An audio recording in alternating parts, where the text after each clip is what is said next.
you have provided for us to converge on this platform to be equipped because your word says study to be approved by the word so that you will be able to divide the word of truth.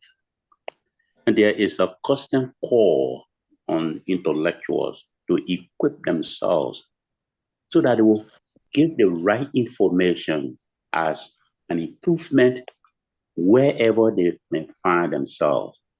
We invite you now, even as we start this very important conversation, that we will leave from here with one agenda, an agenda that will help us to brighten wherever we work, using the knowledge we have from the lecture. Thank you. And we pray it through Christ our Lord. Amen. Amen. Amen. Thank you so much, Reverend Tyler, Reverend Dr. Tyler. I'm so happy that you're in our midst this night. And I'm so happy far away beyond the shores of Nigeria. You're welcome on board, sir. We are going to commence without wasting much time. We have protocols on the way we flow. One is that we must recognize the number one pharmacist in Nigeria, who incidentally is the president of the Pharmaceutical Society of Nigeria, Professor Cyril Odinoso Isifo, ably represented by me, my humble self, the moderator of this clinical meeting tonight, Dr. S.K. Nwaforo, the International Chairman Education Committee. Then we welcome the father of CPAN International, Dr. Joseph Madden. He's here to join us in the house, but is ably represented by Dr. Abdulmumin, who is Executive Officer of CPAN International, and equally a senior lecturer in the Department of Clinical Pharmacy and Pharmacy Administration, University of Nigeria, the only University of Nigeria in the world. He is representing Dr. Joseph Madden. I welcome the fellows of West African Postgraduate College of Pharmacists. I welcome the fellows of Pharmaceutical Society of Nigeria. I welcome the fellows of Nigeria Academy of Pharmacy. I welcome the distinguished elders, scholars, captains of industries, and the well-wishers of CPAN International, more especially some foreign people in our midst today that are not clinical pharmacists, that come from other places to participate in this special edition. This clinical meeting tonight will be 30-minute presentations. We have up to 10 to 15 minutes for appraisals, corrections, contributions, dissonances, and what you may have to make sure that this lecture works very well. The topic we have tonight is principally on institutional data, health institutional data collection, harvesting it from the hospital record to the final stage, which is scientific publications. It is unfortunate some people are sitting on data in health institutions across the globe, but they don't know how to use it for policy making and for the public use. If you don't publish, you perish. You are called a consultant pharmacist, and they don't have anything to show that that exists in you. That necessarily means that you are nowhere to be placed before the contributors of knowledge in the world. Ladies and gentlemen, permit me to formally introduce to the House an erudite scholar who has far and near discovered a lot in the pharmacy practice and beyond, who is a professor who has actually done a lot of research in clinical pharmacy and beyond, and equally an adjunct lecturer to David Umahi, Federal University of Health Sciences, adjunct lecturer to Madonna University and some other universities, who has published deeply in national, local, international peer-reviewed journals. That person I'm talking about is no any other person than one of our own, Professor Brian Obona, who, because of his tight schedule, will not be able to present this lecture tonight, but is ably represented by another scholar, another senior lecturer in the Department of Clinical Pharmacy and Pharmacy Management, Faculty of Pharmaceutical Sciences, Nnamdi Azikiwe University, Oka, who will do a justice to this lecture. Like I said, Professor Brian O. Obona is highly rated, intellectual par excellence. He is going to be represented by another intellectual par excellence. Ladies and gentlemen, join me as I welcome on board Dr. Raymond to do a justice to this lecture, who will help us, those ones that are not publishing, to begin to publish this night. This lecture is very essential in the life of enthusiasts on the life of people that are so interested in publications. And you know, one thing is, if you don't research, if you don't discover, how will the policy-making bodies know that their work is enough to impact on the life of people? Ladies and gentlemen, may I distinguishedly, may I honorably and sincerely welcome on board Dr. Raymond from the Faculty of Pharmaceutical Sciences, Nnamdi Azikiwe University of Oka, to do a justice to this lecture. Dr. Raymond, sir, the floor is open for you to begin. And may God crown you with much wisdom as you deliver this lecture. Thank you, sir. Thank you, moderator. Thank you for that erudite introduction. But permit me to say, please, so I am not a senior lecturer, because I've jumped the battle to say I'm not even fit to untie his shoe.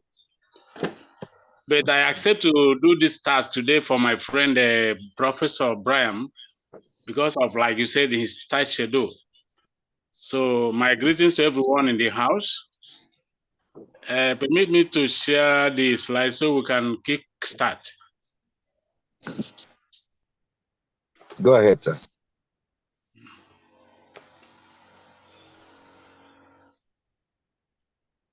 Can we see the slide now? It's not up yet. Okay, it's yes, we can. Yeah. So once again, good evening, everyone. I'm standing in the shoes of Professor Bon Abraham to present this topic on health institutions data utilization from hospital records to scientific publications. The moderator has done a lot of the preamble for me. Let's put in our mind that research is it in advancing any technological or developmental stride of any nation. In pharmacy, it's so critical that without research, we move no inch forward. Let us remember that the pharmaceutical care we're talking about today came as a result of hospital-based research by some scientists in the Western countries, Linda and Cipra and Strands and the rest of them, who did a lot of work on ADRs and pharmacist intervention. And they came about this definition of pharmaceutical care we will talk about today through research. So I go on to present the slides given to me by the professor who is due to present this work. We go on with the outline of this presentation. the pre-empirical stage of any research. Remember, the background is what can we do with the data we are sitting upon, like the moderator said, in our hospitals, in our place of work, particularly in teaching hospitals, where a lot of patient data exist, and we almost do nothing about them. The presenter said we should identify the source of such data and such information in the hospital where we work.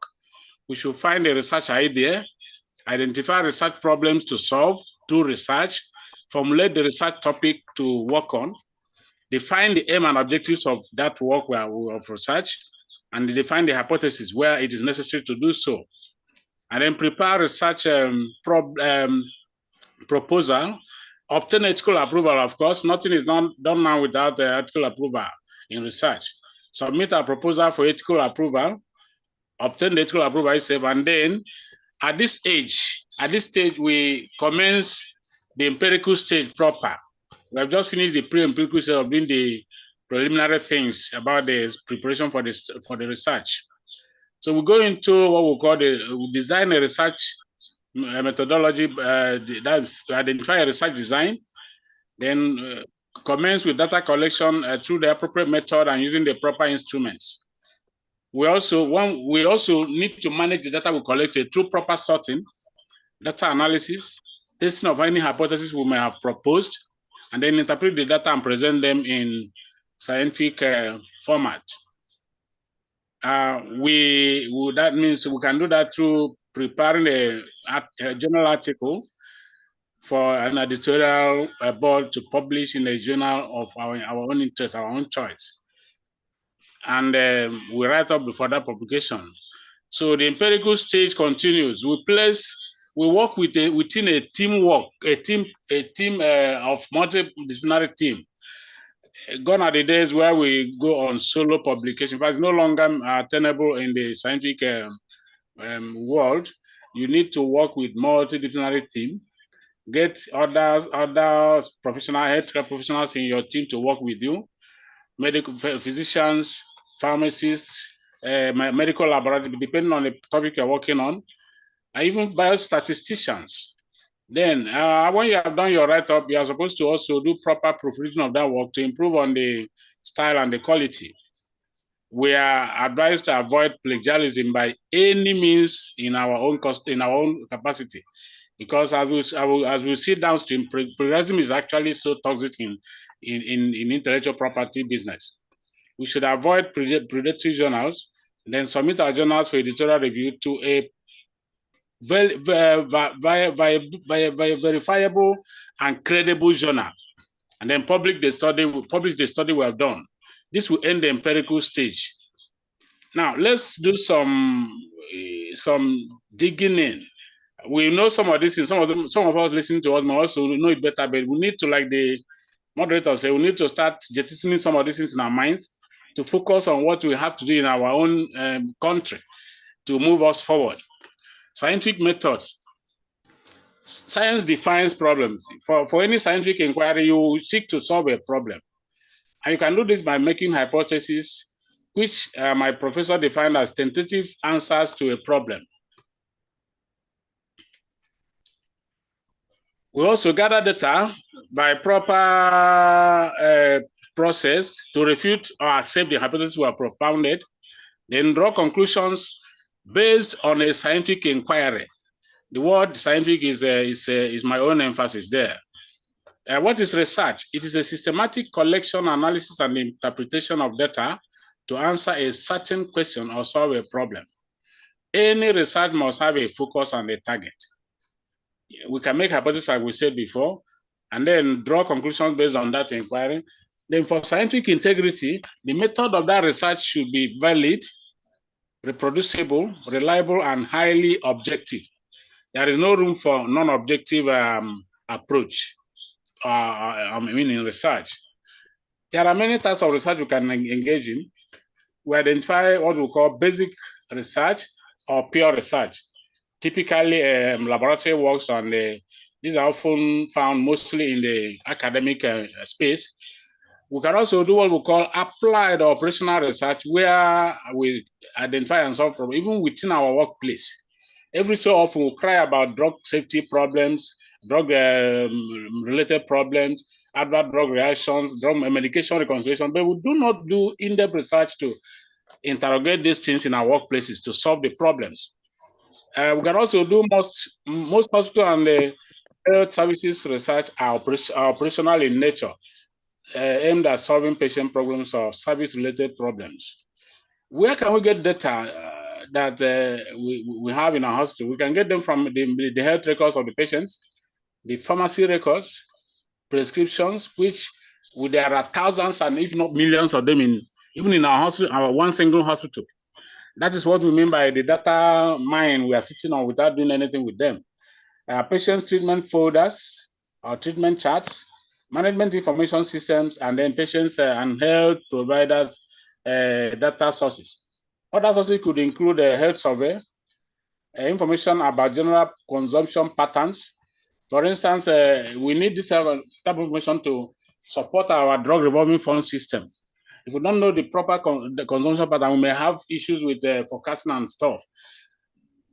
There is also administrative data we can also generate from the hospital, from the healthcare delivery system in the hospitals. We can also conduct surveys in the hospitals. There are also administrative and medical records claim data. We can also lay claim on. Now we have national health insurance. In Anambra, we call it ASHA. We can delve into that data. They are there in the hospital with us. We can start even modifying or moderating government policies through the data we provide to them. Let us not forget that data is irrefutable. You cannot fault data. Data speaks louder than words. So we need to start going into operational research to use data to inform policy making. And I'm sure the policymakers are having their ears open to, make use of this data. We can have vital records, death records, and disease registry, surveillance data, disease surveillance and the like, peer-reviewed literatures, which are available in most of our hospital libraries. There are different types of data we can work with. Primary data, which could be collected through original or first-hand research or work with the patients. Then secondary data, which are already collected in the past by someone else. We can interrogate this data in so many ways to make out research meanings out of them. Clinical data sources falls into 6 major types: electronic health records, administrative data, claims data, patients are disease. These are just what you have said earlier. We also, in this slide, we define what we actually mean by primary data and how we can get them, examples of them. Like the example of primary data includes surveys and focus group discussions. Occasionally, I'm involved in calling some healthcare professionals to discuss some health issues. You get more insight through such discussions, even key informant interviews. In the secondary data are information which have been collected in the past by someone else. Examples include the research in the internet, medical records, newspaper articles, company reports, precisions, and the rest of them, even compendia. Then the subject of any study of what defines whether primary or secondary data is to be collected.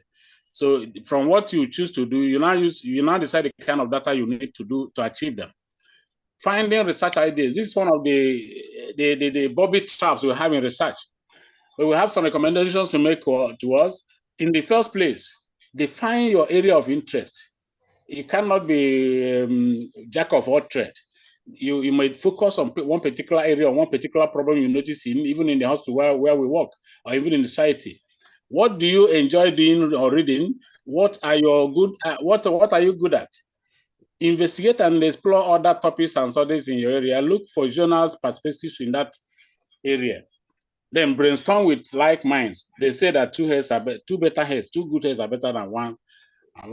And they say the larger the merrier. Now, formulate and choose a research topic from the ideas you have generated. The key conditions for and criteria include interest area, then the background before you do a background study before you choose your topic. Pay attention to gaps that exist in the topic or area or idea you have identified, and then look for unexplored areas. Be specific in doing this. Limit genesis, few authors, works, and so on. Aim at originality. Do what others have not actually done. even if it means looking at the same problem from another dimension. That's the originality there. Make sure it's important and relevant to the idea you're talking about, and then define the scope of your study. Other key conditions is availability of literature. Sometimes you don't have work in a literature does not discourage you. It means that work is still very needs to be done. Do you have access to data? As most of us may be accessing to hospital data because we work in a hospital. Although there are certain ethical issues that has to be under, but because you're working, you have access to data, it shouldn't be a big problem. And you should have skills in data collection. If you may have a lot of data, but you don't know what to collect. So you need to actually develop that skill. How excited are you about some ideas or topics? Read published studies about that topic to know what has been done about them. Draw from your experiences, ensure that it is practical and workable. That means it is feasible. Assess references of relevant materials or databases. Create leverages by asking questions. Meet like minds, like we said before. Elevator pitch. What is this? An elevator pitch is also known as elevator speech. It's a quick synopsis of one's background and experience.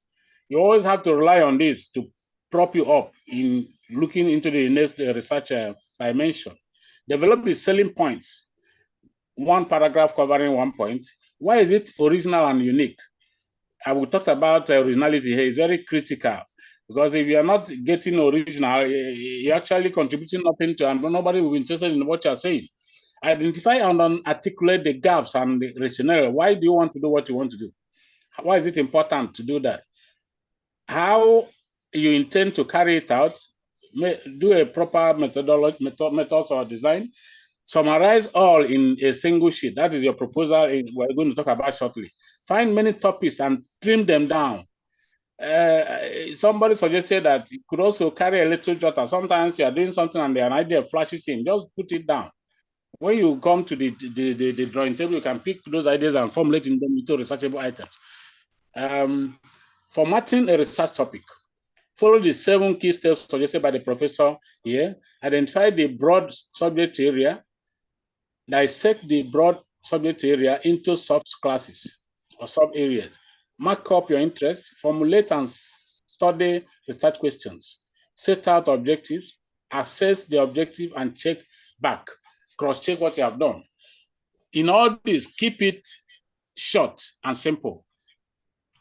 Now we go to setting up objectives. When you have identified the topic, there has to be defined objectives, smart objectives. We define what objectives and what, well, you start by giving us what the aim of that study is, which covers the umbrella of whatever you want to do. Then the specific objectives. And this slide says a lot about them. We want to place emphasis on the nature of your aims and objectives. They should be smart. That means they should be specific, measurable, achievable, realistic, and time-bound. It should be achievable within a time frame. This is what the hallmark of reasonable research objectives. Use sharp introductory markers to present your objectives. Making statements like to investigate, to determine, to examine, to assess, and to evaluate. So, identify research problems. We said earlier, any research must be predicated on identifying and solving a problem for mankind. If you're in the healthcare sector, in the clinical and pharmacy where we work, there are a lot of problems we can jettison, we can interrogate. A research problem refers to some difficulty or problem which a researcher experiences, either in a theoretical or practical situation, and for which he or she wants to get a solution. 3 main sources of research problems are the knowledge gaps, omitted gaps, and the conflicting findings. A conflicting finding on what you have read may generate a researchable idea for you. And research problems are of 3 types: descriptive research problem, relational, and then causal research problem, which looks at the causes of problems. Then prepare, and after all this, you have identified a topic, you've gotten an idea, you've identified the topic, you have even set up the objective, you prepare a research proposal. This is the roadmap to your work. A proposal is a document that clearly describes what the researcher plans to do. It is the blueprint looking forward into the future. That's why it's always reported in the future tense. A good self-explanatory research proposal is very critical for a good research work. Components and structure of a good research proposal. This will include introduction, background and significance of the study, your aims and objectives, research questions and hypotheses, a proper and thorough literature review, preliminary suggestions, suppositions, and the implications. Limitations of that study, you need to identify the limitations and state them. Expected contributions of that study to knowledge. So research work must be able to address some key knowledge gaps in the area of your interest. We are talking about pharmacy, we're talking about drugs, for instance, availability of drugs, assessment of drug, or uptake of hospital services. These are areas you can look at. We should find that all we are doing in the research work would fill a gap, a knowledge gap. Then we assess the resources that we require, and then the budget. Of course, most research will involve some budget. Do not expect to be funded always. You can use your team to generate a little fund and do a little research. Draw a Gantt chart or timeline for your work to guide you, and then draw a conclusion. Make citations properly, and then include the appendices. This will conclude the proposal. Then, what makes for a good research proposal? It should highlight its originality and the originality and significance of the study. It should define a clear research question and approach to answer that same question. Give a clear explanation of the existing literature in the field and challenges to face in the research process.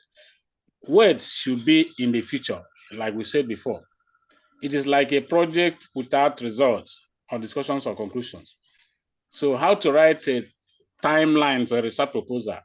Your proposal timeline should clearly indicate the start and the end dates, indicate anticipated number of project work hours or per week, which is my professor is recommending to be maximum of 40 hours per week. You should include a total number of project work hours. Who will do what among your team, and when would that be done and how? Provide a week-to-week listing of planned project milestones. Provide an easy-to-find list of main tasks you need to accomplish. Include your full names in the proposal and then submit them in a matrix. Then ethical approval. Of course, we know we should get ethical approval from the relevant ethical approval board of the institution where you want to do the work. Credible ethical approval can be obtained from any of these ethical boards. Then, what about ethical approval? A number of common data collecting instruments are used in operational research. Okay, sorry. Actually, this one is talking about what we can use to obtain data. It's actually a data collection tool. That would be the caption there. And we can use questionnaires. We can use data collection forms and proformas, checklists. We can do in-depth interview, key format interview, and then focus group discussion. Then we can even do observational study where this is permissible. And we know the cost, but it's one of the reliable method of doing data collection. We can use archive documents or government sources of data. Sometimes the government has their repositories in ministries of health where most of us work. We can access these things and use to study patterns and then report back to government to moderate policy and better care to the patients. We can use laboratory experiments or partial experiments or scales for measuring or weighing things if needed. Then data collection tool goes on. What are the data collection procedures? It involves collecting data. There are 6 steps you have to do. Step 1 is to identify the issues, locations, and opportunities for collecting the data. Select issues and opportunities and set goals. Plan an approach and method to use. Collect the data itself proper. Data collection is a tedious exercise. You must be patient with it. Analyze and interpret the data and then act on the data. It doesn't stop with collecting data. And when you interpret it properly and scientifically, you should act on it. And the most important action to take is to communicate it and publish it, disseminate it in a scholarly journal. You can collect primary data in 5 simple steps. Direct personal interview with the patients or even the workers in the hospital, or indirect personal interviews, collecting through questionnaires, collecting through enumerators, collecting through local sources. Secondary data can also be collected from these sources we show here. And we compared the different methods for data collection for different of study types in this table. I believe we can look at them at a server time. Then how do we manage this data when we collect them? It is the process of assigning meaning to the collected information, determining conclusions, significance, and implications of the data or the data we collected. This process can be outsourced to biostatisticians or statisticians. Pharmacists can also venture into it because sometimes you may need to do the analysis in the way that is contained in your focus of study. There are 4 types of data analysis: descriptive, diagnostic, predictive, and prescriptive. In data analysis, you define why you need data, the data analysis. Begin collecting data from sources. It's important that before you start your research, foresee all this. What data do you need? Sometimes, if you don't do this, you may need to go back to the field when you have even collected all the data. You see that you're missing critical data. So that's why you need to work as a team. Statisticians help a lot because if you want to do certain inferential statistics, you need to collect certain data. So it's important you involve everyone at the beginning, at the conceptualizing stage of your project, so that you can collect the proper data and analyze them and make sense out of your whole research work. Then we go to publication. When you have collected and analyzed data, like we say, we need to disseminate it. And we are targeting disseminating through scholarly articles in journals, peer-reviewed journals. So how do we do this? Steps in writing and organizing the manuscript for publication. Prepare the figures and tables, write the methods clearly, write up the results, write the discussion, finalize the results and discussion before writing the introduction. My professor is saying that this is important because it will help you to situate whatever you're saying in the introduction. Write a clear conclusion and write compelling introduction and then write an abstract. He's using this order because that is more workable than starting from the introduction to abstract, then go back to results and discussion. Because after the results and discussion, you will now know the perspective you are coming into to contribute to knowledge. And that will inform you are writing a compelling introductory statement and abstract. Compose a concise and descriptive title. You can see it appears that I'm pushed upside down because it's only then. Sometimes it also happens in academic environment. A student will just start a work, and by the time you finish, you start tinkering or adjusting the topic. So my professor is saying that we should go the other way around. Get the data, analyze the data, discuss the data, and then talk about introduction and abstract and even the title for that work. So write the discussion, finalize the results and all that in that slide. We go to the journal article. My professor is suggesting that you use an acronym IMRAD, which stands for Introduction, Methods, Results, and Discussion. This is a common, it's like a universal format for most scholarly journals. So they can differ in details, but this is essentially what most of them request. The main text is followed by the conclusion, acknowledgements, references, and suggestions and supporting materials. So we have talked about writing the articles and abstract and what you can do. Then let's talk about tables and figures in presenting your results. A table is worth 1,000 words, my professor would say, because it illustrates and includes figures and tables, which are more efficient way of presenting the results. Your data are the driving force of the paper you plan to publish. Sometimes the reader looks at the figures you present and makes a lot of sense more than reading text. So your illustrations are very critical. Tables and figures should be used more often where you know how to use them.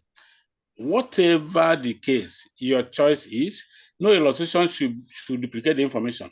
What we are saying here is that you should not present the same data in either table or figure or text. So use any one of them. You don't present the same data in 2 or 3 of them. the same data. Another important factor is figure and table legends must be self-explanatory and must be included. Of course, we know that the table title should be at the top, while for the figure, the title should be below the figure. There are 3 basic goals in writing a research design subsection. There should be a theoretical framework and a rationale for the work and the practical aspects. It is important to understand the difference between independent and dependent variables. There are a few ways that you can know this. One of them is the independent variable is the cost variable, and the dependent variable is the effect. My professor is giving an example here to home this point. In a study to determine the effect of eating habit on weight gain, the independent variable is eating habit, because that is presumed to cause the weight gain, while the weight gain now becomes the dependent variable. So we can use it to assign tags to the data the variables we are collecting, and also determining how to do the analysis. The study design section should include statement and description of research design that will be used. Theoretical framework here, with explanation of why that research design was chosen. Should rationalize what choice you made. Identify key variables. Variables should be classified into the independent and independent, as we said before.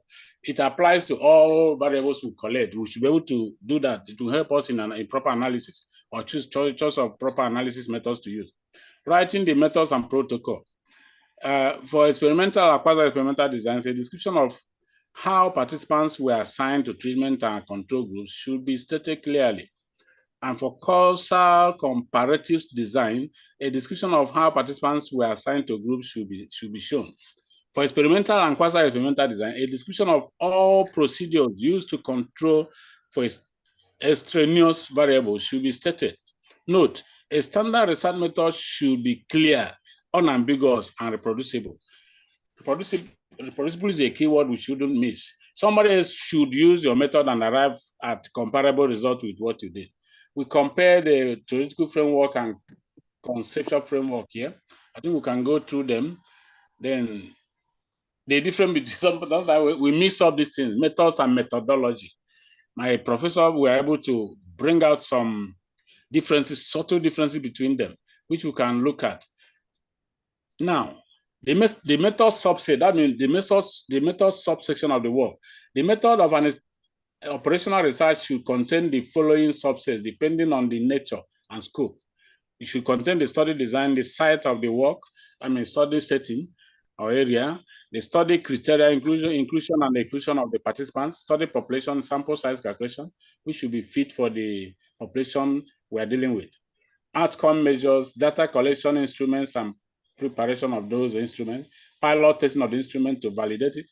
And we know here we're talking to matured, advanced academicians. Sometimes we think we can develop instrument on our own. No, we need to work with what somebody else has worked in that area. But if you want to develop one, you need to first of all do face valuation and all the rest of them. Even do proper pilot study with them before you can now talk about using them as a study instrument. Data collection methods should be properly defined, and data analytical interpretation should be also done. Note that the entire protocol should be clearly presented. There should be no ambiguity. Now, discussion. How do we write our discussion? In discussion, we must respond to what the results mean in context. This is very critical. It is probably the easiest section to write, but it also is the hardest section to get right. This statement we should not miss. And most papers are thrown out of the editorial for publication because of poor discussion. A lot of manuscripts are lost to publication because of poor discussion section. You need to make the discussion correspond to the results, but do not reiterate the results within. Of course, we know this. We shouldn't repeat the results within the discussion section. We only discuss that result, compare it with other works, what other people have done, and then try a lot of explanation to do. Never ignore working in disagreement with your results. Sometimes you get a result that disagrees with your own. Don't get frightened with that. You can explain it away if you can afford to do that. Note the following tips. Avoid statements that go beyond what the results can support. Do not say things that are not in the result you find where you have done a systematic research. Avoid unspecific experiences such as higher temperature at a lower rate, higher such statements in report. Instead, use quantitative and scientific data and objective descriptions such as preferred temperature, p-value at so and so on and so forth. So you are not sentimental at the discussions section of the manuscript. Avoid sudden introduction of new terms or ideas. You must present everything in the introduction to be confronted with your results in this section. Speculations on possible interpretations are allowed, but these should be rooted in fact rather than imagination or emotional leaning.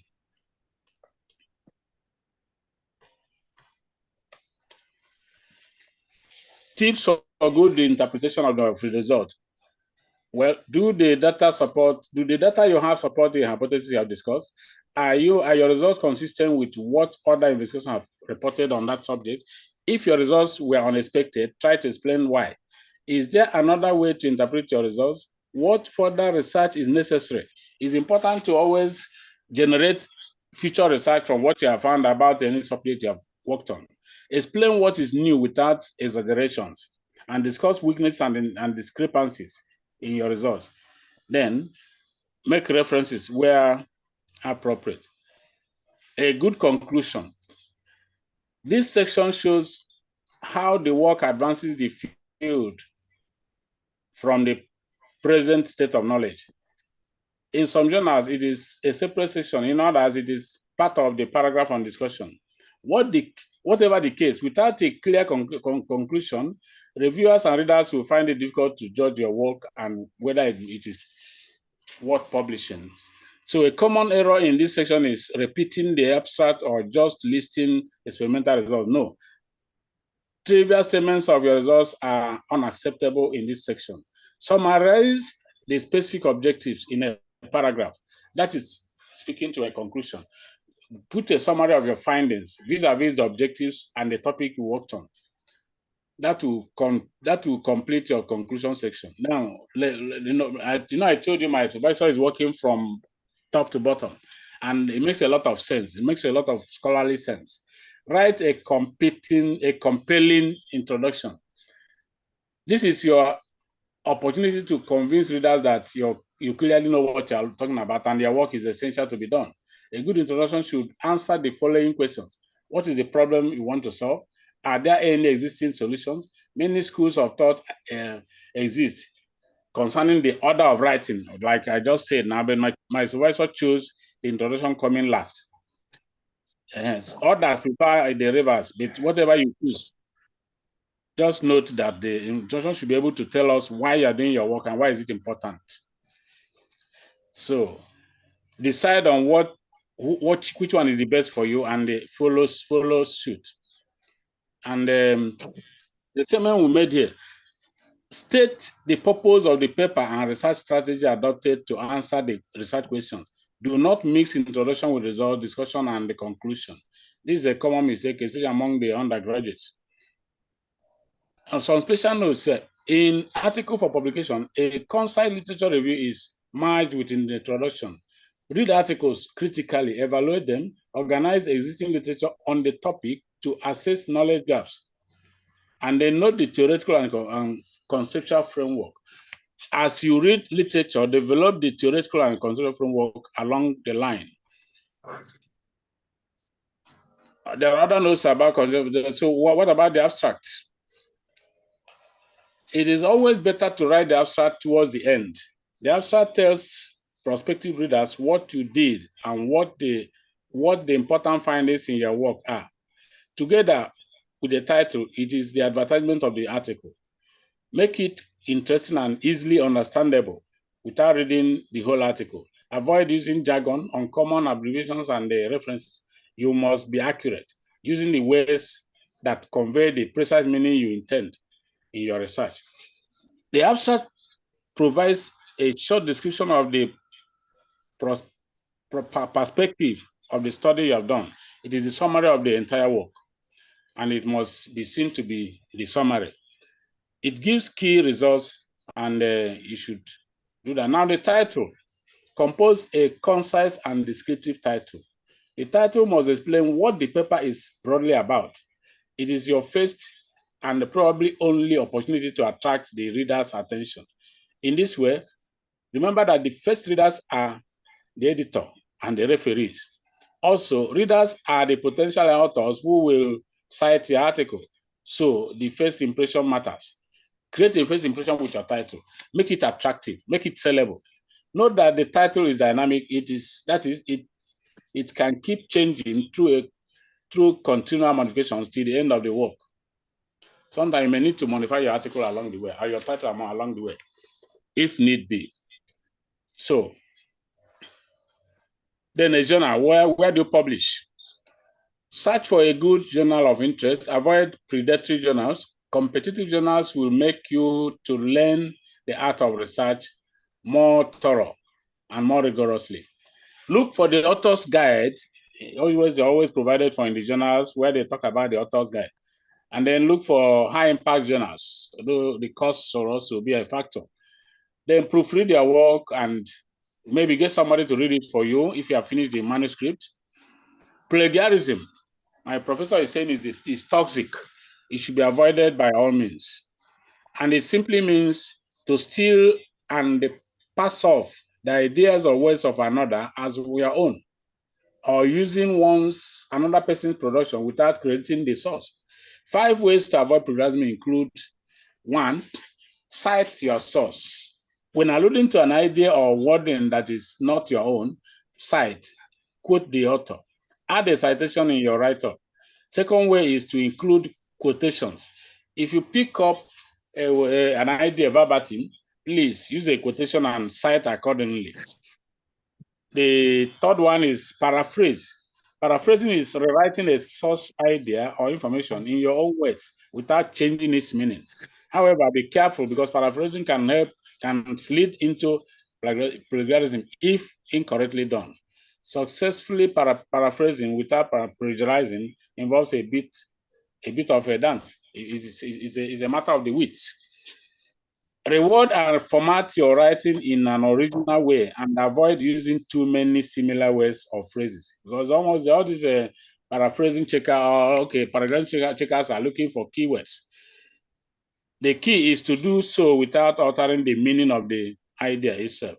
Remember, you will still be using someone's ideas, so you will still need to include them, but please cite the source. The fourth one you can do is to present your own idea. Think about the original. Think about what you want to say about the topic and say it the way you want to say it.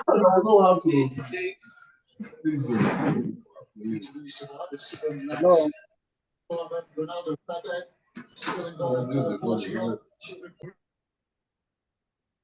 So the fifth one is use a plagiarism checker. This one we can easily do. The plagiarism checker will give you summary results in a jiffy. Some of them also need for you to pay some subscriptions. To avoid plagiarism, you must give credit whatsoever to whom it is due. Avoid predatory journal. This is a common bobby trap for publishers. Some journals will be too good to be good at all. So avoid predatory journal that doesn't mean satisfy validity of scientific work. Some of these journals will present themselves so appetizing. Some of them may even ask you to pay so low publishing fee that you think whether is a child's play. There are many ways to avoid them. This section can tell us, and then where we can source original, verifiable, trustworthy journals for publication. And some of them are listed here. So some common tactics predatory journals use include: they make prominent online presence. They do online advertising a lot. They can fake impact factors. You need to cross-check, do a backstop check on the impact factor that they are quoted in the journal you want to consider. They do careful and sometimes attractive and impressive web design, and you need to check out and be on the lookout. Well, my professor wants to end by saying that practice makes perfect. it's all over. It's all over to all of us to actually use the data we are sitting on in our hustles to impart policy through research.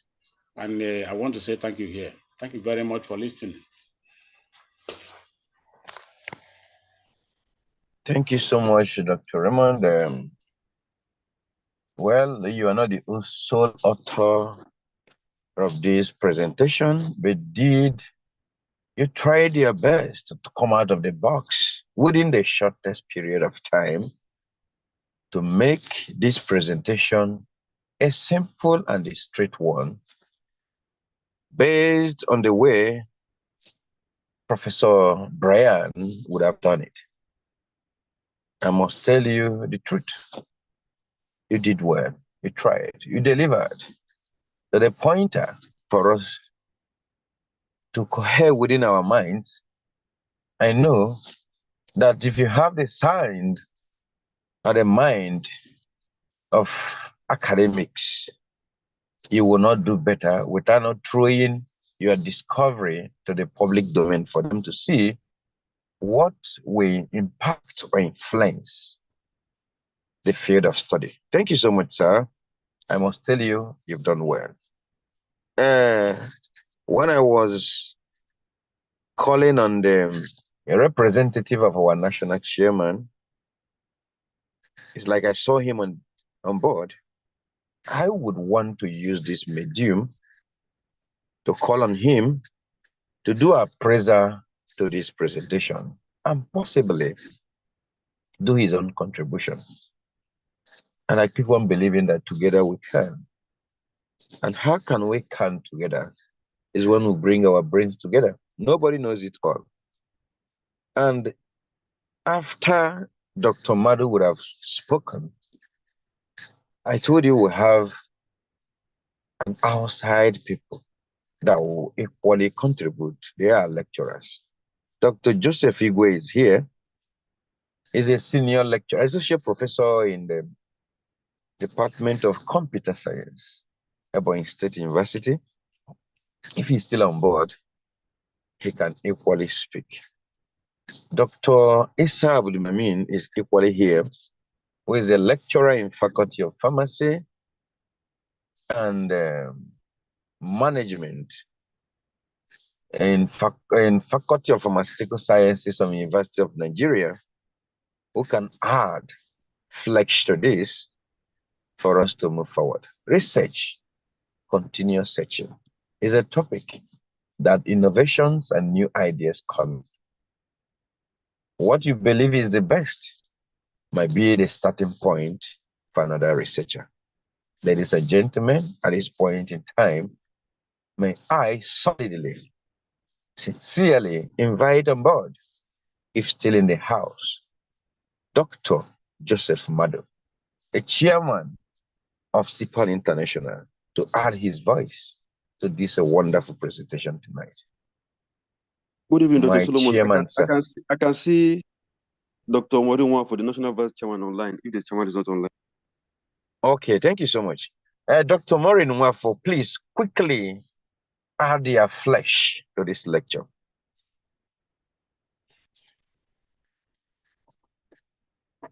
Good evening, everyone. Good evening. Okay. I'm glad this lecture on research. And on behalf of our dear National Chairman, Dr. Joseph Madu, I want to say thank you so much to Professor Brown and the erudite scholar that represented him this evening to make the presentation. Dr. Okechukwu, thank you so much. I've been listening. I work in the hospital, and I know that all of us in the hospital practice, we are really sitting on data. I can tell you that because my master's work was all my interventions right on my table. I was lucky that I always document all my interventions. So it was so easy for me to gather data and do my master's thesis, which I also published. So I just want to encourage my other colleagues, even though you are in the community, yes, you have a lot of data there too. Let us start to be visible. And the only way we can be visible is when we document and afterwards publish what we've seen during our practice. Okay, so it's a good one. So let us make up our mind today to start documenting. You cannot publish if you don't document. Yes. So start documenting. We have so many areas unscratched. We have so many areas, especially in the hospital, that we have to start to look into. Bring those data together and publish. We have other scholars in our midst. We can liaise with those in the academia.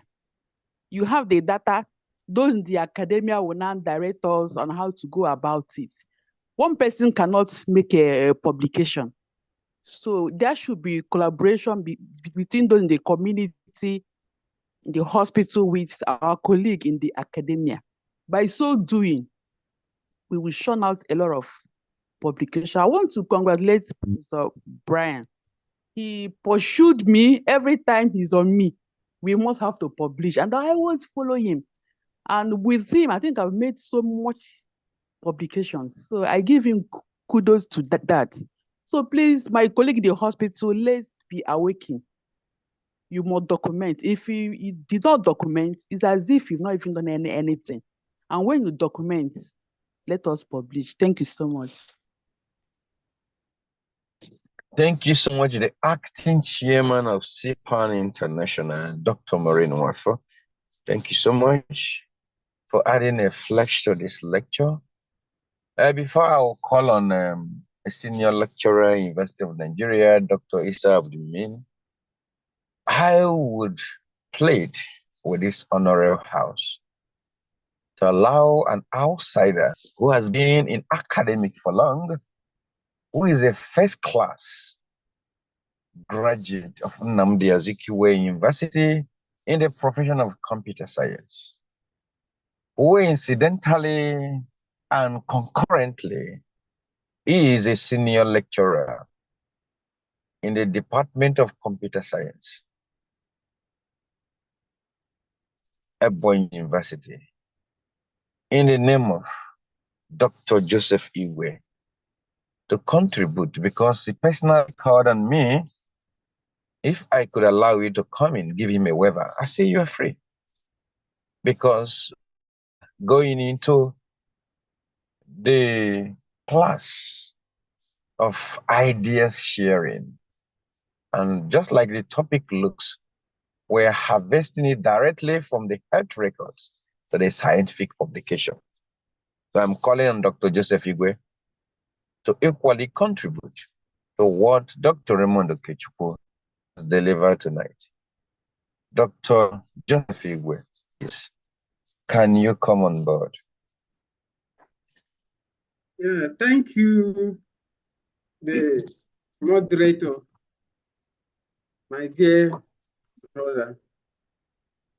I'm so delighted to be given the opportunity to join this presentation. Sure. You will not know how I feel, because I have been always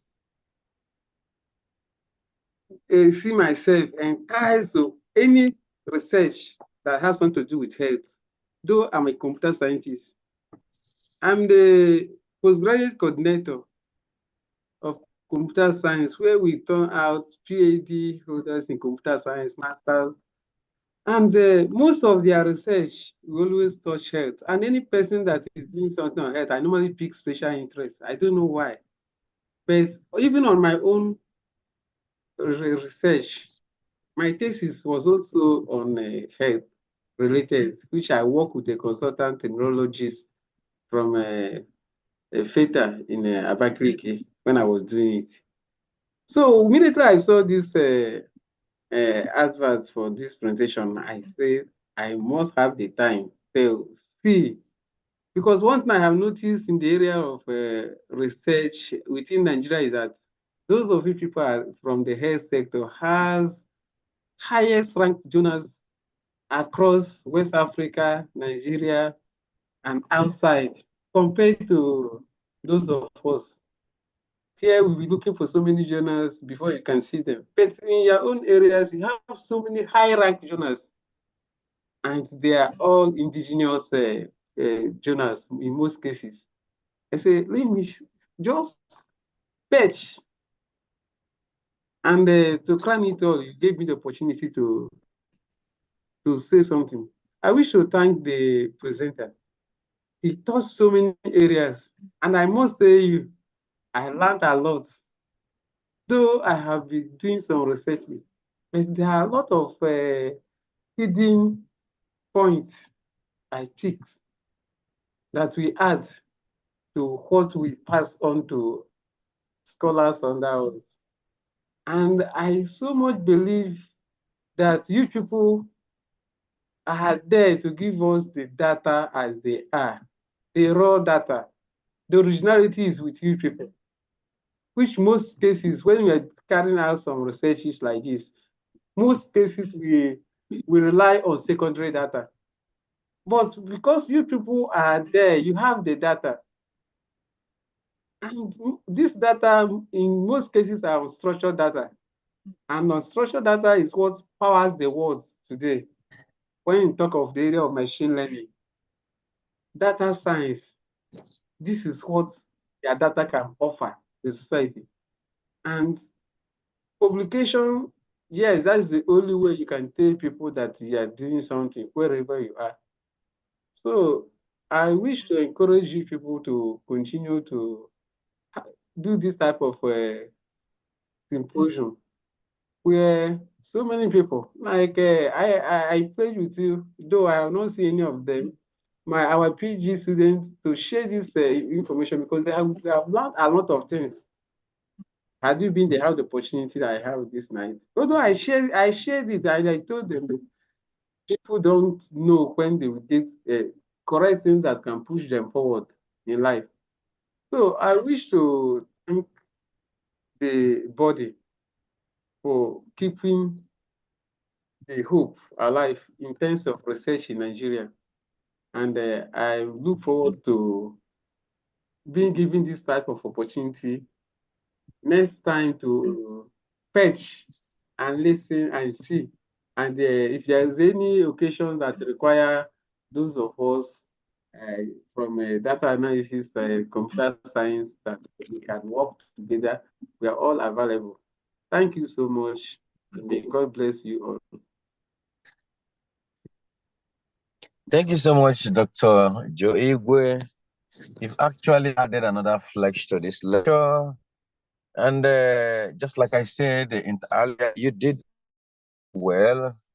And we would not hesitate to collaborate with you because research is not always a monolithic sojourn. We will invite you henceforth in our further days. I want to let you know that CPAN is a highly top-notch, educationally and intellectually background clinical body across the globe. There are some people in US, in Australia, in Egypt, in Uganda, and just to mention a few that are members of this body and highly scholarly. So I will make the promise that because I currently I still remain as the chairman of the education committee and I have your contact. So basically I will engage you to come in. Thank you for coming on board this night. At this point in time and at this premise, I call on Dr. Issa Abulimimin, who is equally a scholar in clinical pharmacy in Faculty of Pharmaceutical Sciences, University of Nigeria, to equally add value to this presentation. Dr. Issa, the floor is open. Thank you very much, our chairman of Education Committee of CPAN, the very powerful committee that runs the intellectual aspect of our association. Please, because it's already 20 minutes past 10, I would like to plead that my time should be given to Professor Ifeanyi Chijoke, that is online, from University of Port Harcourt, the professor of clinical pharmacy, to just make a few comments. in my own time. Thank you very much. Please let the prof come on board. Thank you so much, prof. Prof, please come on board. Sorry if I didn't recognize you on time. I might not have the locus at times to remember everybody on guard because of the time schedule. I'm sorry for that. Kindly pardon me. Please come on board. Good evening, everyone. I must apologize. I even tuned in Good late. evening, I Prof. didn't realize that. Good evening, everyone. Good evening, Dr. Nwafuro, Sipan Educational Chairman. Good evening, Dr. Ray. Ray was my classmate in the university. God bless you. Dr. Isa, I don't know why you say you will not comment. I was not there at the beginning, but I must say that the part I joined, I garnered a lot. Thank you so much for that. And I want to emphasize on this issue of collaboration and the data documentation, because that's one of the challenges we have when we send our students to the hospitals for projects.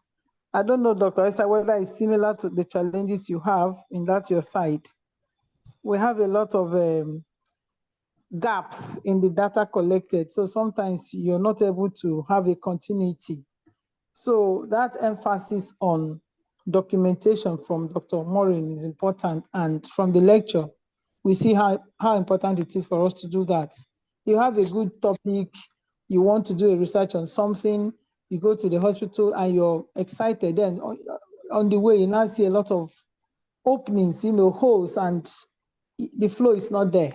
So I just want to encourage those of us in the hospital to really, take heed to the advice of Dr. Nwafo to document a lot. And then, how do I open doors, or we open doors, I don't know, join hands of fellowship in research, so that it will not just be we write paper for promotion, but we write papers that will better the society. And the research should be aimed at, improving what we have on ground. Most of those people are abroad, especially people like Chinese people, not necessarily in health. They do research that is based on the needs and how they will improve what is on ground. And I think that is what we should be aiming at. Those of us in academia, we think of, when we give topics, we should think of how it will benefit the public in health. And those of us in the hospital, we should be, ready and willing to work along with us. Thank you so much for the opportunity. Give me Dr. Isa. God bless you. I think you would have done better than me in this thing because I didn't start at the end. God bless you. Thank you so much. Thank you so much, Prof. Dr. Isa, our editor-in-chief and a member of our editorial board in our journal, which I encourage everybody to publish.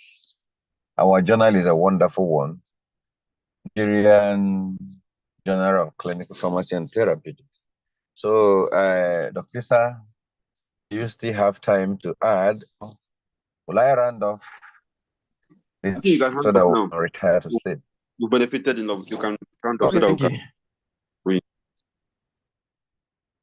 Thank you so much, Dr. Isa. A foreigner prayed for us and a Christian. You are a Nigerian and my local friend for it.